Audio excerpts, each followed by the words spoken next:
at mathematics. Now with mathematics, what you'll see is, you'll see your graph. Now these grades are tailor-made to you. And it's going to give you a range. It says fall 2017. Questions? Go. So I only got these two. And then you said math, social studies? Right.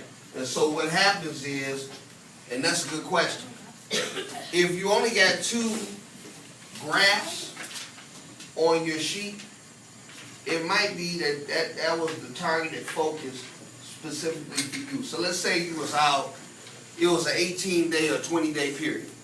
And in that 20-day period, we had to do science, math, we had to do language arts, right?